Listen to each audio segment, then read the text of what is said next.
നന്നായിട്ട് സംസാരിക്കാൻ കഴിയുന്നുണ്ട്. ഇപ്പം ഞാൻ സംസാരിക്കുമ്പോൾ അതിന് ഒരു ലക്കുപ്പേര് പോലെ മറുപടി തരുന്നുണ്ട് കൃത്യമായിട്ട്.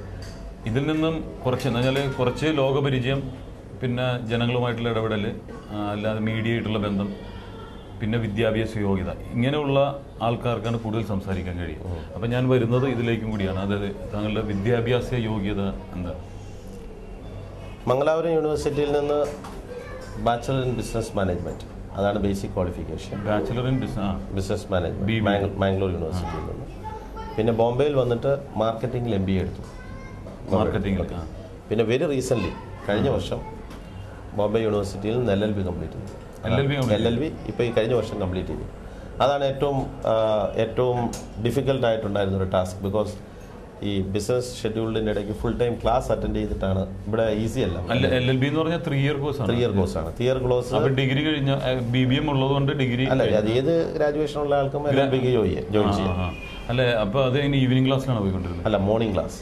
Morning 7 o'clock to 10 o'clock. ഈ ജോലിയുടെ ഇടയ്ക്ക് എങ്ങനെ പഠിക്കാൻ സാധിക്കും? അല്ല, ജോലി എന്ന് പറഞ്ഞാൽ സെൽഫ് എംപ്ലോയിഡ് ആണല്ലോ. അപ്പം നമ്മുടെ ടൈമിംഗ് നമുക്ക് ഫിക്സ് ചെയ്യാനുള്ളൊരു ഇതുണ്ടല്ലോ. അല്ല, എന്താ പറഞ്ഞാൽ കോൺസ്റ്റിറ്റ്യൂഷൻ കുറേ പേപ്പേഴ്സ് ഉണ്ട് അതിൻ്റെ. അത് ഒത്തിരി ഉണ്ട്. അല്ലേ?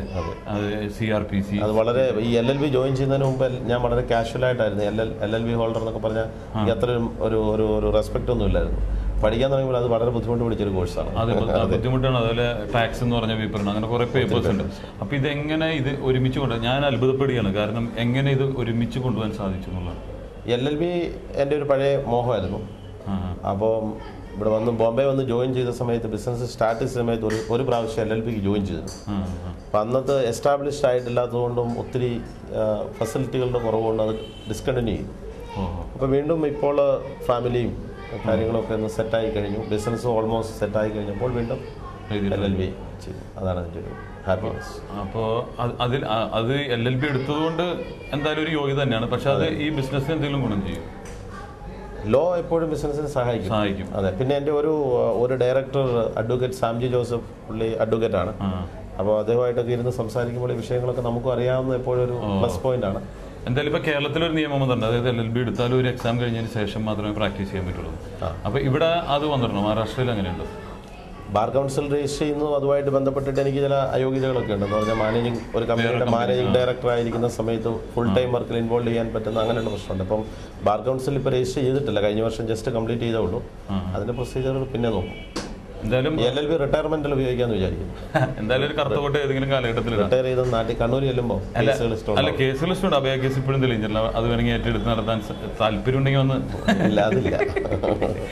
കേരളത്തിൽ ഒരുപാട് പിണറായിയുടെ കേസ് കിടക്കുന്നുണ്ട്. ഇങ്ങനെയുള്ള തീരാത്ത കേസുകൾ വേണമെങ്കിൽ എടുത്ത് നടത്താൻ. അതെ, സമയം പോലെ നമുക്ക് ചെയ്യാതെ. അതിന്റെ ഒപ്പം MBA എടുത്തുകൂടെ? MBA മാർക്കറ്റിംഗ് വന്നപ്പോൾ. അപ്പൊ MBA എടുക്കുന്ന സമയം എന്ന് പറഞ്ഞാൽ ഇവിടെ വന്നിട്ട് തൊഴിൽ അന്വേഷിക്കുന്ന ഒരു സമയത്താണല്ലോ. അത് ഈ ഇതിലാണ് MBAയിലെ മറ്റേ ഈവനിങ് ക്ലാസ് ആയിരുന്നു അറ്റൻഡ് ചെയ്തത്. MBA 2 years കോഴ്സ് കംപ്ലീറ്റ് ചെയ്തിരുന്നു. അത് ഈ ഫീൽഡിൽ വർക്ക് ചെയ്യുന്നവർക്കുള്ള ഒരു പ്രത്യേക ടൈം അറേഞ്ച്മെൻറ്റും മറ്റ് അസൈൻമെൻറ്റുകളും ഒക്കെ ഉണ്ടായിരുന്നു. സെൻറ്റ് സേവിയേഴ്സ് കോളേജിലും ബോംബെയിലെ ഫേമസ്, ഇപ്പോൾ അത് ഓട്ടോണമസ് കോളേജായിട്ടുണ്ട്. അവിടെ റെഗുലർ ക്ലാസ് അറ്റൻഡ് ചെയ്തു, ഈവനിങ് ക്ലാസ് അറ്റൻഡ് ചെയ്തു. എന്തായാലും ഒരു നിമിഷം പോലും പാഴാക്കിയിട്ടില്ല ജീവിതത്തിൽ അല്ലേ? ഈ സ്റ്റഡിയായിട്ട് ബന്ധപ്പെട്ട് ഈ 2 കോഴ്സുകളാണ് ഇപ്പോൾ കംപ്ലീറ്റ് ചെയ്തിരിക്കുന്നത്. ഇനിയും ഒത്തിരി കോഴ്സിനെ അങ്ങോട്ട് പഠിക്കാൻ ബാക്കിയുണ്ട്. അത് പിന്നീട് മാറ്റി വെച്ചിരിക്കുക. അപ്പോൾ എന്തായാലും ഇതൊരു വലിയ ഒരു മാതൃകയാണ് കാണിച്ചിരിക്കുന്നത്. കാരണം ഈ ജോലി തിരക്കുണ്ടെന്ന് പറഞ്ഞ് വിദ്യാഭ്യാസത്തിന് ശ്രമിക്കാതിരിക്കുന്ന പലരുണ്ട്. കാരണം ഇനി സാധിക്കില്ല എന്ന് പറഞ്ഞു. ഇപ്പോൾ ഇതൊക്കെ അമേരിക്കയിലാണ് നമ്മൾ കാണുന്നത്. എത്ര പ്രായമായാലും ഇപ്പോൾ 60 വയസ്സായ ഒരു അമ്മൂമ്മ പോലും അവിടെ ഇരുന്ന് പഠിക്കുന്ന നമ്മൾ കണ്ടിട്ടുണ്ട് യൂണിവേഴ്സിറ്റി. അപ്പോൾ ഒരു സിസ്റ്റം. അപ്പോൾ ഇവിടുത്തെ ഈ LLB എടുത്തെന്ന് പറഞ്ഞില്ല, അത് ഏത് യൂണിവേഴ്സിറ്റിയുടെ കീഴിലെടുത്ത്? ബോംബെ യൂണിവേഴ്സിറ്റിയുടെ നളന്ദ കോളേജ്. ഇവിടുന്ന് ഒരു 2 സ്റ്റേഷൻ അപ്പുറം ബോർവെലി എന്ന് പറയുന്ന സ്ഥലത്ത്. അവിടെ നിന്ന്. അപ്പോൾ തീർച്ചയായിട്ടും പിന്നെ അറിയേണ്ടതെന്ന് പറഞ്ഞിട്ടുണ്ടെങ്കിൽ വെൽഫെയർ, അതായത് ചാരിറ്റി, അങ്ങനെയുള്ള മേഖലകളിൽ എങ്ങനെ വർക്ക് ചെയ്യുന്നുണ്ട്? സോഷ്യൽ വർക്ക്, ചാരിറ്റി ആയിട്ടുള്ള റിലേറ്റഡ് ആക്ടിവിറ്റികളിൽ ഞങ്ങളുടെ റിക്രൂട്ട്മെന്റിന്റെ വർക്ക് തന്നെ ഞങ്ങളൊരു സോഷ്യൽ കമ്മിറ്റ്മെന്റ് ആയിട്ടുള്ള വർക്കായിട്ട് ഞങ്ങൾ കണക്ക് കൂട്ടുന്നു. പിന്നെ ഞങ്ങളുടെ ഓർഗനൈസേഷൻ സിഗ്മയ്ക്ക് ഒരു ഇന്റേണൽ ചാരിറ്റി ഡിപ്പാർട്ട്മെന്റ് ഉണ്ട്.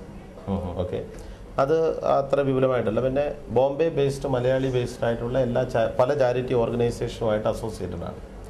For example, Kerala Catholic association എന്ന് പറഞ്ഞ ഒരു സംഘടന, 40 യൂണിറ്റുകളും 5000-നടുത്ത് മെമ്പേഴ്സുള്ള വലിയൊരു ഓർഗനൈസേഷൻ്റെ അതിൻ്റെ ടോട്ടൽ സെൻട്രൽ എക്സിക്യൂട്ടീവിലെ റിക്രൂട്ട്മെൻറ്റുമായിട്ട് ബന്ധപ്പെട്ട് KCA എംപ്ലോയ്മെന്റ് ബ്യൂറോയുടെ ചെയർമാൻ. ക്രിസ്ത്യൻസിന് മാത്രം കൊടുക്കുന്ന അല്ല, സംഘടന ഓൺലി ഫോർ കാത്തലിക്സ്, പക്ഷേ സർവീസ് ഓൾവേസ് ഫോർ എവരിബഡി. അതാണ് ഇത്. പിന്നെ ഇപ്പം ഇവിടെ ഉള്ള സ്ഥലം ബൈന്ദർ മലയാളി സമാജത്തിന്റെ ഒരു എനിക്ക് തോന്നുന്നൊരു 8-10 വർഷമായിട്ടുള്ള പെർമനന്റ് എക്സിക്യൂട്ടീവ് മെമ്പറാണ്. പിന്നെ സോഷ്യൽ ഓർഗനൈസേഷനുമായിട്ട് അസോസിയേറ്റ് ചെയ്ത് വർക്ക് ചെയ്യുന്നു. ഒരുപാട് മേഖലകളിൽ കൈവയ്ക്കുകയും അതിൽ വിജയം കണ്ടെത്തുകയും, കാരണം പല വഞ്ചിയിൽ കാലുവെക്കരുത് എന്ന് പറയും, പക്ഷെ പല വഞ്ചിയിൽ കാല് വെച്ചിട്ട് കാരണം ഒരിക്കലും വീണു പോയില്ല, കാരണം ഒന്നല്ലെങ്കിൽ മറ്റൊന്നുള്ള രീതിയിൽ റിട്ടയർമെന്റ് സമയത്ത് വക്കീലായിട്ടും പ്രാക്ടീസ് ചെയ്യാൻ എന്നാണ് ഉദ്ദേശിക്കുന്നത്.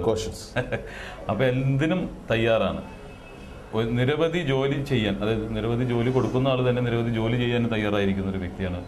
ചുരുക്കി പറഞ്ഞാൽ ബോംബെയിലെ ഒരു ബാലേന്ദ്രമേനോനാണ്, കഥാ സംഭാഷണ സംവിധാനം എല്ലാം ഒരുമിച്ച് നടത്തുന്ന വ്യക്തി. എന്തായാലും സിഗ്മ അതുപോലെ തന്നെ സീക്കർ എന്ന പബ്ലിക്കേഷൻസും പ്രശസ്തിയിലേക്ക് ഉയരട്ടെ. മലയാളികൾക്ക് പരിചയപ്പെടാൻ കിട്ടിയ ഒരു ഭാഗ്യമാണ് ഇദ്ദേഹത്തിൻ്റെ. എന്തായാലും തീർച്ചയായിട്ടും ഇദ്ദേഹത്തിനെ കോൺടാക്ട് ചെയ്യാനുള്ള ഇതെങ്ങനെയാണെന്ന് പിന്നീട് അറിയിക്കും. പക്ഷേ ജോബ് സീക്കേഴ്സ്, അതായത് ജോലി അന്വേഷിക്കുന്നവർക്ക് എന്തായാലും ഇത് ഒരു അനുഗ്രഹമായിരിക്കും. അത് തന്നെയാണ് ഏറ്റവും വലിയ ചാരിറ്റി. കേരളത്തിൽ ചെയ്യാവുന്ന ഏറ്റവും വലിയ ഉപകാരം എന്ന് പറഞ്ഞാൽ മലയാളികളായ, പ്രത്യേകിച്ച് മറ്റുള്ളവർ മലയാളികളെ അവഗണിക്കുമ്പോൾ ഇദ്ദേഹം ചെയ്യുന്നത് 85% മലയാളികളെ തന്നെയാണ് പ്രോത്സാഹിപ്പിച്ചിരിക്കുന്നത്. തീർച്ചയായിട്ടും ദൈവം അനുഗ്രഹിക്കട്ടെ. അപ്പം നമ്മുടെ പ്രേക്ഷകരുണ്ട്, അവരോട് 2 വാക്ക് സംസാരിച്ചതിന് ശേഷം നമുക്ക് ഈ ബിസിനസ് സ്റ്റാർ എന്ന പ്രോഗ്രാം ഇവിടെ കൺക്ലൂഡ് ചെയ്യാം. അപ്പോൾ 2 വാക്ക് നമ്മുടെ മലയാളികളായ പ്രേക്ഷകരോട്.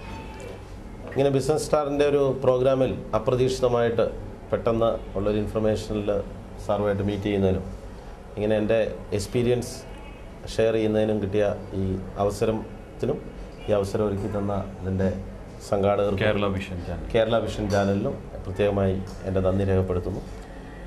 തുടർന്ന് ഞങ്ങളുടെ പ്രവർത്തനങ്ങളിൽ ഏതെങ്കിലും വിധത്തിലുള്ള ഞങ്ങളെ കൊണ്ട് ബോംബെയുമായി ബന്ധപ്പെട്ടിട്ടുള്ള ഏതെങ്കിലും കാര്യങ്ങളിൽ, പ്രത്യേകിച്ചും ജോലിയുടെ ഫീൽഡുമായിട്ട് ബന്ധപ്പെട്ട് ജോബ് റിലേറ്റഡ് ആയിട്ടുള്ള ഏത് ഫീൽഡിലും പ്രേക്ഷകർക്ക് ആർക്കെങ്കിലും ഏതെങ്കിലും വിധത്തിലുള്ള അസിസ്റ്റൻസ് ഞങ്ങളുടെ സൈഡിൽ നിന്ന് ആവശ്യമാണെങ്കിൽ അത് നിർലോഭം ലാഭ ഇച്ഛയില്ലാതെ ചെയ്യുവാൻ ഉള്ള സന്നദ്ധത ഈ അവസരത്തിൽ പ്രകടിപ്പിക്കുന്നു. നന്ദി പറയുന്നു. Thank you very much. അപ്പോൾ ഇനി പ്രേക്ഷകർക്കുള്ള ചോദ്യത്തിലുള്ള സമയമായി. കൃത്യമായിട്ട് ഉത്തരം പറയുന്നവർക്ക് കേരള വിഷൻ്റെ വക സമ്മാനമുണ്ട്. വിളിക്കേണ്ട ഫോൺ നമ്പർ ഉടനെ തന്നെ തരുന്നതാണ്. ചോദ്യം ഇതാണ്, നിസ്സാരമാണ്. ആഴ്ചയിൽ ഒരിക്കലെങ്കിലും നമ്മൾ ഈ ഗാനം കേട്ടിരിക്കും. സിനിമാ ഗാനമല്ല, ദേശഭക്തി ഗാനമാണ്. സാരേ ജഹാം സെ അച്ഛ എന്ന ഈ ഗാനം രചിച്ചത് ആരാണ്? ഒരിക്കൽ കൂടി ഞാൻ ചോദ്യം ആവർത്തിക്കുകയാണ്. സാരേ ജഹാം സെ അച്ഛ എന്ന ഗാനം രചിച്ചത് ആരാണ്? കൃത്യമായിട്ട് ഉത്തരം പറയുന്നവർക്ക്, അതായത് 1 മണിക്കൂറിനുള്ളിൽ കൃത്യമായിട്ട് ഉത്തരം പറയുന്നവർക്ക് കേരള വിഷൻ്റെ വക സമ്മാനമുണ്ട്. വിളിക്കേണ്ട ഫോൺ നമ്പർ 0484231778 അല്ലെങ്കിൽ 83. ഫോൺ നമ്പർ ഒരിക്കൽ കൂടി 0484231778 അല്ലെങ്കിൽ 83.